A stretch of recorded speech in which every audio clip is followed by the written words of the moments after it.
Hello students, मैं doctor C S Rathore. मैं आप लोगों के लिए वेक्टर स्पेस का ये 5th वीडियो लेक्चर लेके आया हूँ। और इस वीडियो लेक्चर के पहले जो भी आप 4 वीडियो लेक्चर देखे हैं उसको एक बार रिवीजन कर लीजिए और उसके बाद ही इस वीडियो लेक्चर को देखिए। और बुक से भी कुछ थ्योरम्स और कुछ एग्जाम्पल्स जो मैं नहीं वीडियो लेक्चर में शामिल कर पाया हूँ उसको आप लोग बुक से ज़रूर करिए। तो चलिए देखते हैं इस वीडियो लेक्चर के स्लाइड्स।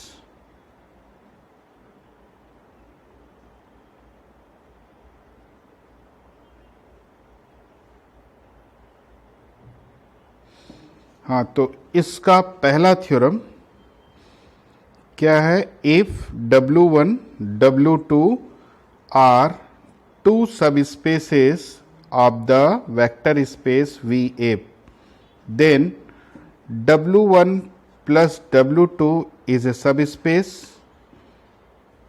Second statement है W1 plus W2 is subspace generated by W1 union W2। तो ये दो स्टेटमेंट हमको प्रूफ करना है। तो पहला स्टेटमेंट है W1 plus W2 is a subspace, इसको प्रूफ करते हैं। तो सब स्पेस प्रूफ करने का तरीका आप लोगों ने पढ़ा है। क्या है कि जिसको भी सब स्पेस प्रूफ करना है उसके दो एलिमेंट्स लेते हैं अल्फ़ा और बीटा, और फील्ड के दो एलिमेंट लेते हैं ए बी, और क्या प्रूफ कर देते हैं? A alpha plus B beta belongs to W1 plus W2। मतलब जिसको सब स्पेस प्रूफ करना है उसका मेंबर है ए अल्फ़ा प्लस बी बीटा, ये प्रूफ कर देते हैं तो प्रूफ हो जाता है सब स्पेस। तो हम यहाँ पर भी वही कॉन्सेप्ट अप्लाई करेंगे। हमें यहाँ पर W1 प्लस W2 मतलब कैसा सेट है? अल्फ़ा 1 प्लस अल्फ़ा 2 टाइप के एलिमेंट्स का सेट है, जहाँ अल्फ़ा 1 W1 का मेंबर है और अल्फ़ा 2 W2 का मेंबर है। तो दोनों के एक एक मेंबर के सम से बना ये सेट है। तो हमें इसे सब स्पेस प्रूफ करना है। तो सब स्पेस प्रूफ करना है तो इसके दो मेंबर्स ले लिए अल्फ़ा और बीटा, फील्ड के दो मेंबर्स ले लिए ए और बी। अब अल्फ़ा W1 प्लस W2 का मेंबर है, मतलब किस पैटर्न का एलिमेंट होगा? अल्फ़ा 1 प्लस अल्फ़ा 2 टाइप का। और बीटा W1 प्लस W2 का मेंबर है, यानी बीटा कैसा होगा? बीटा 1 प्लस बीटा 2 टाइप का। अब ये अल्फ़ा 1 और बीटा 1 किसका मेंबर है? W1 का। अल्फ़ा 2 और बीटा 2 किसका मेंबर है? W2 का। तो हमें प्रूफ करना है यहाँ पर ए अल्फ़ा प्लस बी बीटा किसका मेंबर है? W1 प्लस W2 का, क्योंकि इसको सब स्पेस प्रूफ करना है। तो हम पहले ए अल्फ़ा प्लस बी बीटा की वैल्यू फाइंड कर लेते हैं। तो क्या होगा? अल्फ़ा की जगह अल्फ़ा 1 प्लस अल्फ़ा 2, बीटा की जगह बीटा 1 प्लस बीटा 2 रख दिए। अब ए का मल्टीप्लाई कर दिए, डिस्ट्रीब्यूटिव लॉ से बी का मल्टीप्लाई कर दिए, ये आ गया। अब हम ए अल्फ़ा 1 प्लस बी बीटा 1 को एक साथ रख लिए और ए अल्फ़ा 2 प्लस बी बीटा 2 को। तो ये इक्वेशन नंबर 1 हो गया। हमें ये प्रूफ करना है कि A alpha plus B beta W1 plus W2 का मेंबर है। कैसे प्रूफ करेंगे? हम देख सकते हैं कि अल्फ़ा 1 और बीटा 1 W1 का मेंबर है, तो ए अल्फ़ा 1 प्लस बी बीटा 1 भी W1 का मेंबर होगा, क्योंकि W1 और W2 सब स्पेसेस हैं। वैसी अल्फ़ा 2 और बीटा 2 W2 का मेंबर है और W2 भी सब स्पेस है, इसलिए ए अल्फ़ा 2 प्लस बी बीटा 2 भी W2 का मेंबर होगा। तो हम इक्वेशन 1 में ये देख सकते हैं कि ये W1 का मेंबर है और ये W2 का। तो W1 के एक मेंबर और W2 के एक मेंबर का सम किसका होगा? W1 प्लस W2 का। मतलब ए अल्फ़ा प्लस बी बीटा किसका मेंबर हो जाएगा? W1 प्लस W2 का। तो इससे क्या प्रूफ हो जाता है कि W1 प्लस W2 सब स्पेस है V का। क्लियर हो गया? तो चलिए आगे बढ़ते हैं। अब सेकेंड स्टेटमेंट इसका। अब हमें प्रूफ करना है कि ये जो W1 प्लस W2 है W1 यूनियन W2 से जनरेटेड एक सब स्पेस है। W1 प्लस W2 को अभी हमने सब स्पेस प्रूव किया है, लेकिन अब हमें क्या प्रूव करना है, ये W1 यूनियन W2 को रखने वाला सबसे छोटा सब स्पेस है। तो सब स्पेस तो प्रूफ कर दिया, अब हमको ये प्रूफ करना है कि ये W1 यूनियन W2 को रखता है। फिर हम प्रूफ करेंगे कि ये सबसे छोटा सब स्पेस है। तो पहले हम W1 यूनियन W2 को रखता है प्रूफ करते हैं। तो ये तो क्लियर है कि W1 किसका सबसेट होगा, W1 प्लस W2 का, और W2 किसका सबसेट होगा, W1 प्लस W2। तो W1 भी इसका सबसेट है, W2 भी, दोनों W1 प्लस W2 के सबसेट है, तो दोनों का यूनियन भी W1 प्लस W2 का सबसेट होगा। तो अब हमारे पास क्या रिजल्ट हो गया कि W1 plus W2 is a सब space of VF containing W1 union W2। Clear हो गया। अब ये जो नोटेशन है ये क्या बताता है, smallest subspace containing W1 union W2।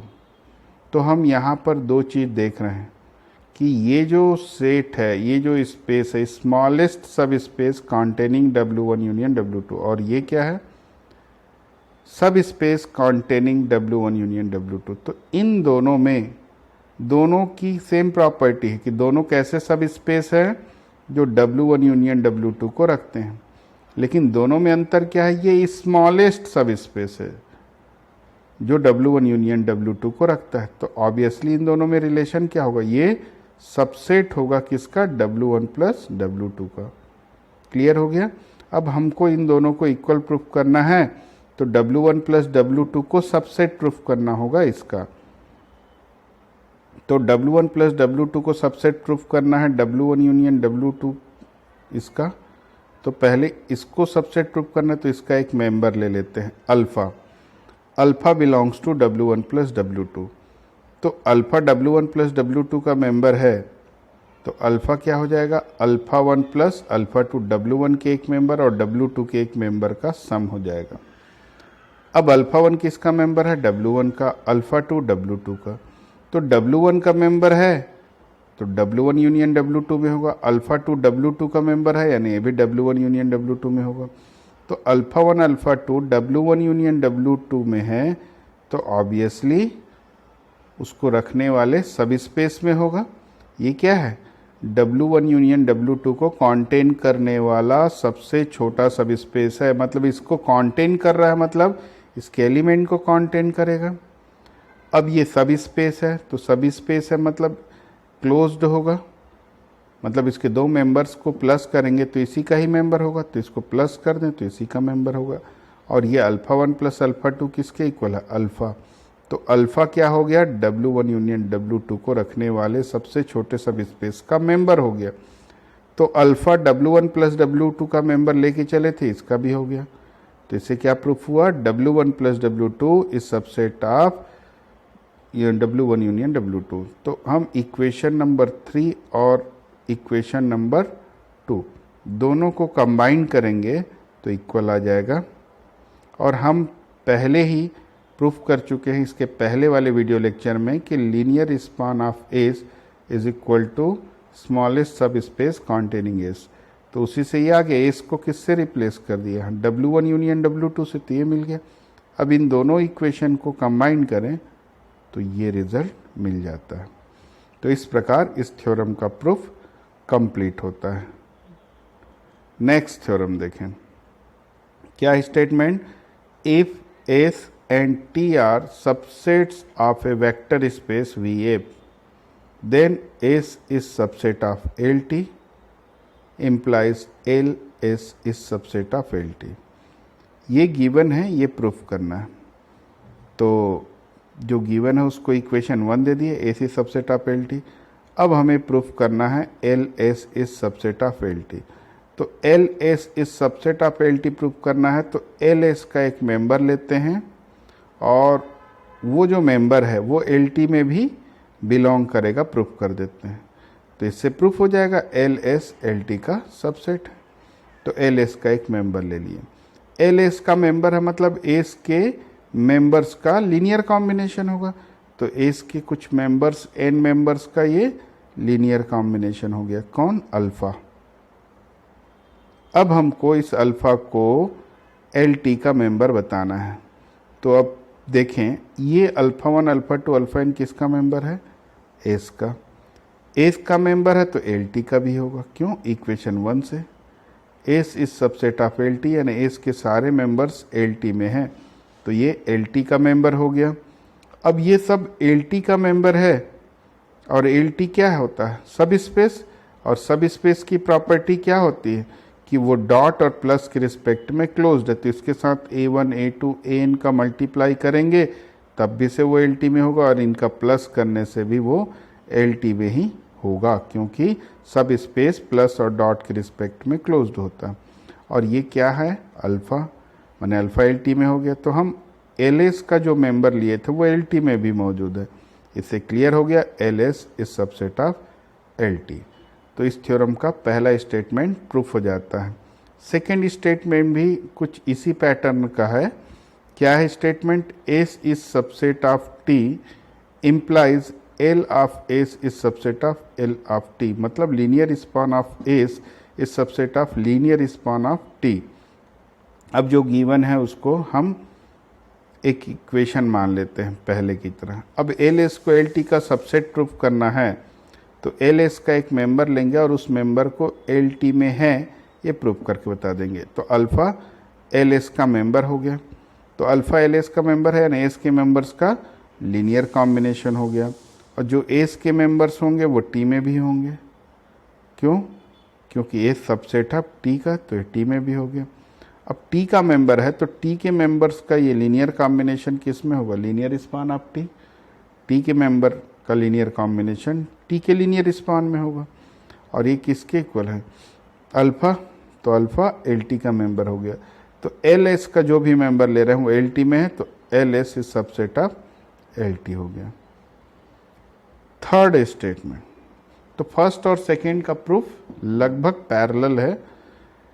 S is a subspace of V if and only if L of S equal to S, मतलब S अगर सब स्पेस है तो LS S के इक्वल होगा, और अगर LS S के इक्वल होगा तो S सब स्पेस होगा V का, ये प्रूफ करना है। तो पहले हम एज्यूम कर लेते हैं कि S is subspace of V, then we shall show that L of S equal to S, ये इक्वल प्रूफ करना है।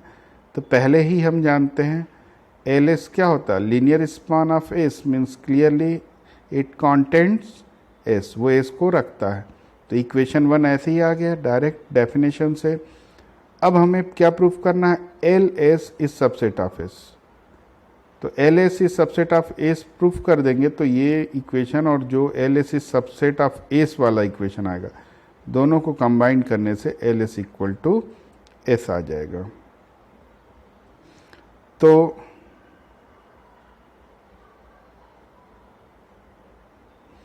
यहाँ पर देखें, एल एस को एस का सबसेट प्रूफ करना है, तो एल एस का एक मेंबर ले लिए अल्फ़ा, तो अल्फ़ा एल एस का मेंबर है, यानी एस के मेंबर्स का लीनियर कॉम्बिनेशन होगा। अब हमको इस एस को किसका मेंबर बताना है, एस का, तो ये सारे एस के मेंबर्स तो हैं ही, ये एस के मेंबर है, और एस को क्या माने हैं यहाँ पे, सब स्पेस। तो सब स्पेस क्या होता है, डॉट और प्लस के रिस्पेक्ट में क्लोज्ड होता है, इसलिए डॉट और प्लस के रिस्पेक्ट में क्लोज्ड हो गया। तो ये किसके इक्वल है, अल्फ़ा, तो अल्फ़ा एस का मेंबर हो गया। एल एस का जो मेंबर है वो एस में आ गया, तो L S is subset of S हो गया। तो इक्वेशन 1 और 2 को मिला देंगे तो L S equal to S हो जाएगा। तो इस प्रकार थर्ड स्टेटमेंट भी हाफ पार्ट प्रूफ होता है। उसका कन्वर्स पार्ट में एक लाइन का है proof, L of S equal to S ले लेते हैं, तो एस को सब स्पेस प्रूफ करना है। तो हम पहले ही प्रूफ कर चुके हैं, लास्ट वीडियो लेक्चर में देख सकते हैं, एल एस क्या होता है, सब स्पेस। तो जब एल एस सब स्पेस है और एस उसके इक्वल है तो ये भी सब स्पेस हो जाएगा। तो अब ये थर्ड स्टेटमेंट कंप्लीटली प्रूफ हो जाता है। अब हम फोर्थ स्टेटमेंट देखते हैं, linear span of S union T is equal to linear span of S plus linear span of T. तो इन दोनों को इक्वल प्रूफ करना है तो एक दूसरे का सबसेट प्रूफ करेंगे। तो पहले हम L of S union T का एक मेंबर ले लेते हैं अल्फा। तो अल्फा इसका मेंबर है, मतलब एस यूनियन टी के मेंबर्स का लीनियर कॉम्बिनेशन होगा।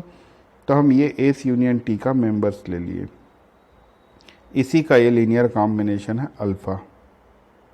ये हो गया। अब इसके जो अल्फा 1 अल्फा 2 अल्फा m है, एस यूनियन टी का है तो एस का मेंबर मान लेते हैं और ये टी का मेंबर है। ऑब्वियसली इसके मेंबर्स हैं, यानी कुछ एस के होंगे कुछ टी के होंगे। तो मान लेते हैं जितने अल्फा दिखाई दे रहे हैं वो एस के मेंबर है, जितने बीटा दिखाई दे रहे हैं वो टी के हैं। तो अल्फा एस का मेंबर है तो alpha linear combination L S का होगा। ये टी का मेंबर है तो इसका लीनियर कॉम्बिनेशन एल टी में होगा। तो इन दोनों को प्लस करेंगे तो किसका मेंबर होगा, L S plus L T का। और ये किसके इक्वल है, इस इक्वेशन से देखें अल्फा, मतलब अल्फा किसका मेंबर हो गया, L S plus L T. मतलब L of S union T का जो मेंबर लिए है वो L S plus L T का मेंबर हो गया। तो सबसेट हो गया। तो ये इक्वेशन नंबर 1।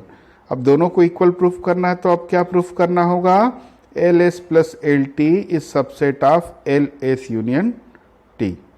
तो अब L S plus L T को सबसेट प्रूफ करना है तो इसका एक मेंबर ले लेते हैं गामा। तो gamma L S plus L T का मेंबर है।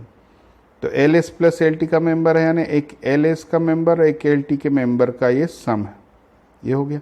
तो बीटा एल एस का मेंबर है, डेल्टा एल टी का। तो ये एल एस का मेंबर है, यानी एस के मेंबर्स का लीनियर कॉम्बिनेशन होगा।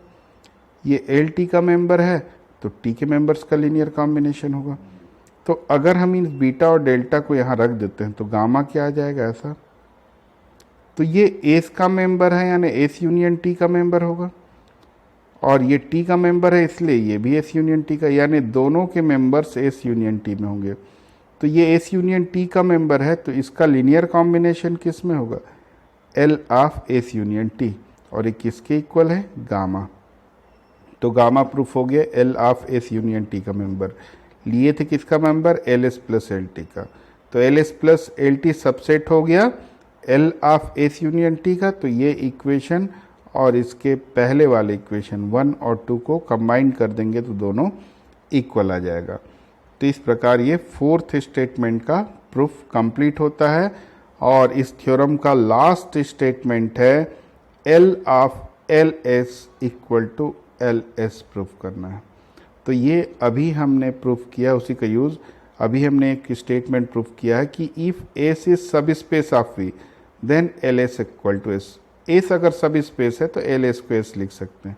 तो हम पहले ही वीडियो लेक्चर में प्रूफ कर चुके हैं कि एल एस क्या होता है, सब स्पेस। तो एस की जगह हम कोई भी सब स्पेस रख सकते हैं। तो एल एस भी एक सब स्पेस है, इसलिए एस की जगह यहाँ एल एस रखा जा सकता है। ठीक, तो ये थ्योरम कंप्लीट प्रूफ हो जाता है। अब इसके बाद एक नया कॉन्सेप्ट पढ़ते हैं, डायरेक्ट सम। डायरेक्ट सम क्या होता है, ये दो सब स्पेस है W1 और W2, किसके सब स्पेस हैं, V के। तब V को इन दोनों सब स्पेस का डायरेक्ट सम बोलते हैं। V is called direct sum of W1 and W2। कब बोलते हैं, when every element of V can be uniquely expressed as the sum of an element of W1 and an element of W2। एक बार फिर से देख लीजिए, V is called direct sum of W1 and W2 if every element of V can be uniquely expressed as the sum of an element of W1 and an element of W2। मतलब V का कोई भी एक element लें, प्रत्येक element यानी कोई भी एलिमेंट ले तो उसको हम W1 के एक एलिमेंट और W2 के एक एलिमेंट के सम के फॉर्म में अद्वितीय रूप से व्यक्त कर सकते हैं, यूनिकली एक्सप्रेस कर सकते हैं। और डायरेक्ट सम का नोटेशन क्या है, अगर V W1 और W2 का डायरेक्ट सम है then we can write V equal to W1 plus W2। ये जो रिंग सम वाला नोटेशन से डिनोट किया जाता है डायरेक्ट सम को। तो इसका थ्योरम देखेंगे तो और क्लियर हो जाएगा।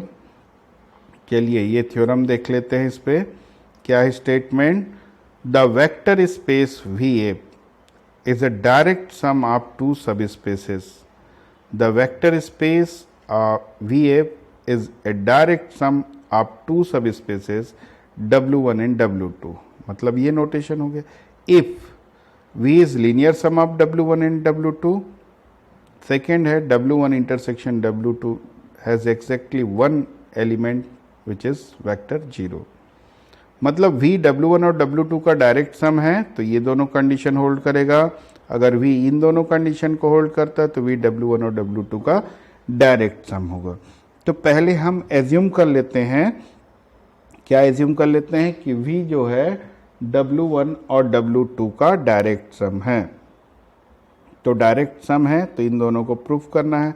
तो ये वाला प्रूफ तो डेफिनेशन से ही क्लियर हो गया. पहला वाला क्यों, डेफिनेशन में क्या बोले हैं कि V के प्रत्येक एलिमेंट को W1 के एक एलिमेंट और W2 के एक एलिमेंट के सम के फॉर्म में यूनिकली एक्सप्रेस कर सकते हैं. तो सम के फॉर्म में एक्सप्रेस कर सकते हैं. V को W1 प्लस W2 लिखा जा सकता है. देखिए लिखें, every element of V can be expressed as the sum of an element of W1 and an element of W2 that is V equal to W1 plus W2.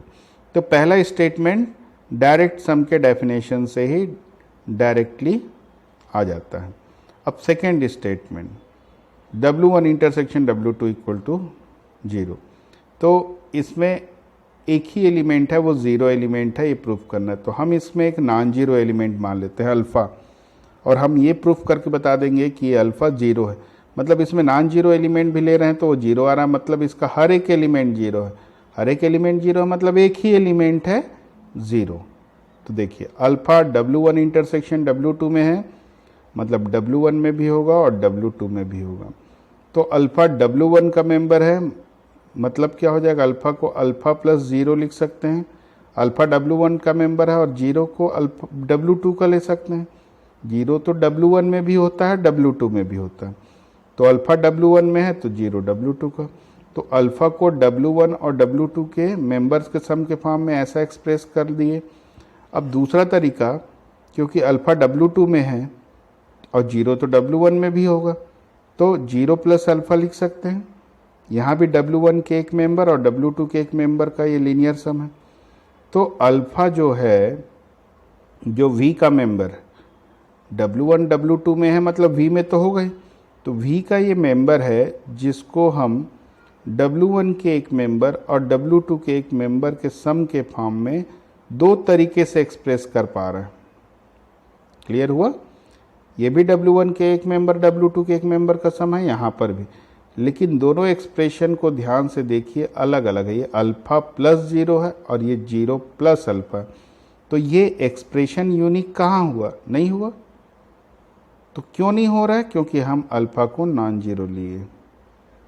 ठीक, तो देखिए यहाँ से क्या क्लियर होता है, दस अल्फ़ा जो कि V का एलिमेंट है is expressible in two ways is sum of an element of W1 and an element of W2, which is contradiction of the fact that W is direct sum of W1 and W2. ये तो contradiction हो गया ना, क्योंकि अगर ये direct sum है तो V के हर एक एलिमेंट को W1 के एक एलिमेंट और W2 के एक एलिमेंट के सम के फॉर्म में यूनिकली एक्सप्रेस किया जा सकता है, जबकि यहाँ दो वे हैं. तो ये क्यों हुआ, क्योंकि अल्फ़ा को नॉट इक्वल टू 0 लिए. This must implies alpha equal to 0. इसे एक क्लियर हुआ, इसमें जो भी एलिमेंट लेंगे वो 0 ही आएगा. तो इसका मतलब इसमें एग्जैक्टली एक ही एलिमेंट 0 है. तो थ्योरम एक तरफ से प्रूफ हो जाता है. अब कन्वर्सली पार्ट लेते हैं. कन्वर्सली हम एज्यूम कर लेते हैं कि ये दो कंडीशन यहाँ होल्ड करता है. तो अब क्या प्रूफ करना है, V W1 और W2 का डायरेक्ट सम है. तो V W1 और W2 का डायरेक्ट सम है, प्रूफ करना है. तो क्या प्रूफ करना पड़ेगा, every element of V can be expressed, uniquely expressed as the sum of an element of W1 and an element of W2. तो ये इक्वेशन 1 से ये तो क्लियर हो गया कि every element of V can be expressed as the sum of an element of W1 and an element of W2. लेकिन उस एक्सप्रेशन को अब यूनिक प्रूफ करेंगे तब वो डायरेक्ट सम होगा. तो अब डायरेक्ट सम देखिए, गामा V का एलिमेंट है और इसलिए अल्फ़ा प्लस बीटा, जहाँ अल्फ़ा W1 के एलिमेंट है और बीटा W2 का, ऐसा एक्सप्रेस कर सकते हैं इक्वेशन 1 से। अब हम एक्सप्रेशन को यूनिक प्रूव करेंगे। तो सपोज गामा को दो डिफरेंट वे से हम एक्सप्रेस कर सकते हैं। तो गामा को हम दो डिफरेंट वे से एक्सप्रेस कर देते हैं। एक है ये वाला alpha 1 plus beta 1 gamma equal to, दूसरा तरीका अल्फ़ा 2 प्लस बीटा 2। तो दोनों गामा के इक्वल है, तो दोनों आपस में इक्वल हो जाएगा। अब अल्फ़ा अल्फ़ा को एक साथ ले गए, बीटा बीटा को, तो अल्फ़ा 1 अल्फ़ा 2 किसका मेंबर था? W1 का। बीटा 1 बीटा 2 W2 का। तो W1 तो सब स्पेस है, इसलिए इन दोनों का सब्ट्रैक्ट भी करेंगे वो भी W1 में होगा, इन दोनों को सब्ट्रैक्ट करेंगे वो भी W2 में होगा। तो ये W1 का मेंबर है और ये W2 का, दोनों आपस में इक्वल है। इसका मतलब क्या हुआ? ये W1 का मेंबर है जो W2 के मेंबर के इक्वल है, और ये W2 का मेंबर है जो W1 के मेंबर के इक्वल है। मतलब ये दोनों में है, मतलब ये W1 में भी है और W2 में, और ये भी W1 में तो है ही है, W2 में भी है।